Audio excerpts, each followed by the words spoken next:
Nikki Moore, author by the sea. I'm published by HarperCollins, mostly romantic fiction. The Love London series you can see here over my shoulder. I live in beautiful Dorset. I've got a day job in human resources, so I kind of write around the sides of that. I wanted to talk to you today about writing associations. I'm not a member of the Society of Authors, but it is on my list, so I'll be doing that soon. But there was one writing association that has really made a difference to me in terms of my writing career, and that's the Romantic Novelists Association. The association is really around to, raise the prestige of romantic fiction. It's all about, equality and diversity and inclusivity. Romantic fiction is a really broad church, from historicals to sagas to, modern day rom-coms. If you love writing about love, then Romantic Novelists Association is probably the writing association to join. There are lots of benefits to being a member of the writing association like that, and I'll focus on kind of 3 or 4 key areas that I found for me it really made a difference in my writing career and my path to publication. So the first thing is that the Romantic Novelists Association has got something called the New Writers Scheme. So I kind of think of it as a kind of apprentice authorship membership route. So it's for people that have not been published yet. In actual fact, they've just changed the boundaries. It can be traditional publishing, but they have actually been thinking about self-publishing. So do have a look at the different membership routes. But I joined the RNA, which I'll shorten it to, otherwise this would be a really long vlog. I joined the RNA back in about 2011. I started writing seriously in 2010, and I heard about the scheme.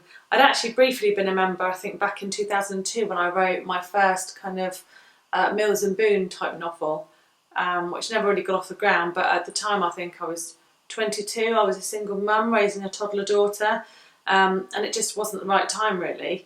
But I did later come back to the RNA, so I remembered I'd had a year in the early 2000s as a member and had been to some events and found it really beneficial. So when I came back to writing seriously in 2010, I thought, I must become a member again. So that's a little bit about that. I'll get back to the New Writers Scheme. Basically every year they have 300 places open for people who are new writers to join. The scheme opens on the 1st of January and it's first come first served. You have to apply online, and as soon as the 300 slots are gone, then they're gone.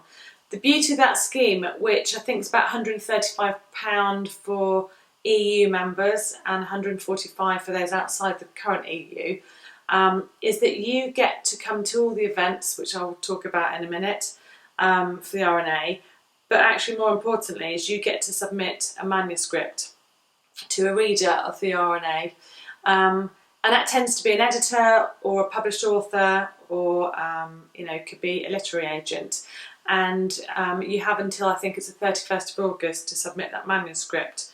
And as long as it's romance, then it doesn't really matter who you're aiming at. I know that the word count, normally they cap at 120,000 words. So if you're writing a really long novel, you might just have to submit kind of 3/4 of it. But the point is that you get to send your manuscript off. I think they accept it over email now. But someone professional who knows about writing reads your manuscript. I'm not sure if it's true now because it's been a few years since I graduated from the scheme, but certainly when I was doing it and I was submitting manuscripts that way, it was done anonymously. So you never knew who your reader was. So, if you bumped into them at an event, you wouldn't know that it's that person. But what you got from that is you get a critique of your manuscript, so you get a reader's report. Now, pretty much everyone I know that was submitting to the New Writers Scheme would kind of, be doing it up against the deadline of the end of August.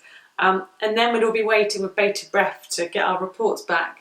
And sometimes I think the quickest one I ever had was maybe a week turnaround. I think the longest was probably 3 or 4 weeks till I heard anything. Real nail-biting time, wondering what this person was going to say about my manuscript. But I actually went through the scheme, I think 4 times in total. 3 of those times I submitted what later became a debut novel, and one of those times was a completely different kind of novel, which actually is the book that I've come back to right now before and with my literary agent. So yeah, you get a report, and you know, it was normally 2 or 3 pages long. Brutally honest is what I would say, but in the best, most constructive way possible. You've really got to learn to take rejection or constructive criticism on the chin if you're going to be a published author. So it was great for building resilience.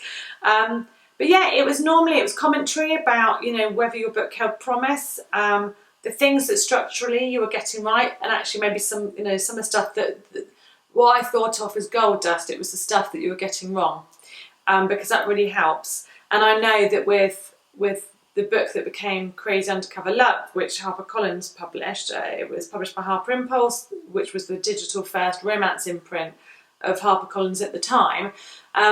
Going through the scheme 3 times, it definitely made that book a better book. You know, I kept refining and refining, and the key to feedback is about, okay, so what do I think and feel about this? And often it's getting that critique back, and it's thinking about it.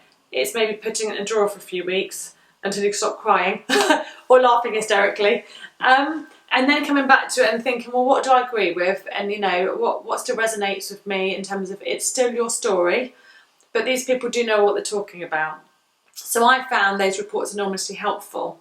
And as I said, it really helped refine my manuscript. The second benefit about being a member of the RNA and the New Writer Scheme is that if you go on to be offered a publishing deal and have that book published, and it's been through the scheme, you're then eligible for something called the Joan Hessian Award for new writers. And so every year the RNA celebrates new writers, and everyone who is a finalist gets called to London. And you know, normally it's announced at one of the summer parties or the annual general meeting, and you know, lots of people in the room. There's lots of wine and champagne flowing, and you get to celebrate with the authors that year who've been published and who've been put forward for the award. So that was probably one of the highlights of my writing career, was being a finalist for that award and going to London. What wasn't so hot about having my book cover and a giant photo of my face on a screen at the front of the room. But it felt like an achievement, and I wouldn't have had that. And I honestly believe that if that manuscript hadn't been critiqued and I hadn't had that kind of tough love, then I may not have been published, or it would have taken me a lot longer to get published. And it kind of readies you for working with an editor as well. You know, if you're traditionally published and you've got an editor, your editor needs to be able to tell you how to make your book even better, and you need to be receptive to that. And as I said, you've still got to hold on to, this is my story.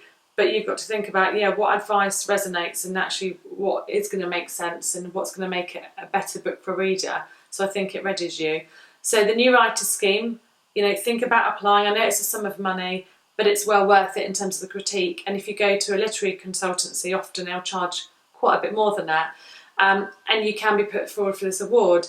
What's also a benefit, though, is that with that type of membership, you get to come to all of the events. And that is the kind of the other main benefit, I think, was that I was able to go to events. There's normally a summer and a winter party every year that the RNA holds, and there's also an annual conference, normally kind of middle of July.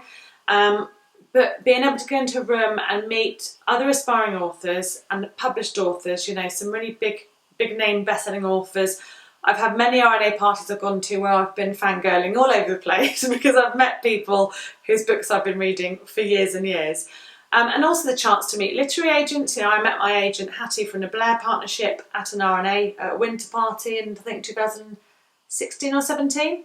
But, you know, meeting agents, meeting publishers, it's absolutely invaluable. And if you go to the conference, then you can have a one-to-one appointment and you can get an agent or editor to look at the first chapter of your manuscript, and you know, if they really like it, they might ask to read the rest of it, which is what happened to me with HarperCollins. So yeah, being able to come to those events is absolutely invaluable. Knowing that you're not alone and you're part of a wider writing community really makes a difference. And I think, you know, writing associations, knowing that someone's got your back, it's someone that knows what they're talking about, being able to leverage the advice and the guidance from others who are maybe further on the journey than you are, it really makes a difference. So, in summary, I would encourage you to join the Romantic Novelists Association if you're writing any form of romance. Their website is romanticnovelistassociation.org. They are also on Twitter, and I will put their Twitter handle here for you. Do check them out, have a look at their website, and just to stress, the new writer scheme, you know, it's brilliant, but it opens once a year and you've got to be quick to become a member. I am more than happy to answer questions about the Romantic Novelists Association or the new writer scheme or anything to do with it really. But as I said, you know, I really think it's made a difference to my publishing pathway in my writing career. So I would really advocate them. I've had nothing but good experiences. The committee do an absolutely amazing job of raising the profile of romantic fiction. And you know, if you think about it, Shakespeare, one of our most famous writers, you know, that came out of the UK or Britain back then, I've probably got that wrong, but you know, a lot of his stories are about love, and even the tragedies and the comedies have got love in them. So romantic fiction, it's not to be sniffed at. But anyway, I hope you found that useful. If you want to get in contact with me, please do on Twitter, or you can try and track me down on Facebook at Nikki Moore Writes. Do leave a comment below, subscribe, like it, please share the vlog on Facebook and other places you might see it. I really appreciate your input. I've had some lovely comments since I've started vlogging, and it's great to hear that me share my experiences helping other people, and that's really what I'm passionate about. So take care, and until next time, you know, happy reading and writing, and have a great week. Bye.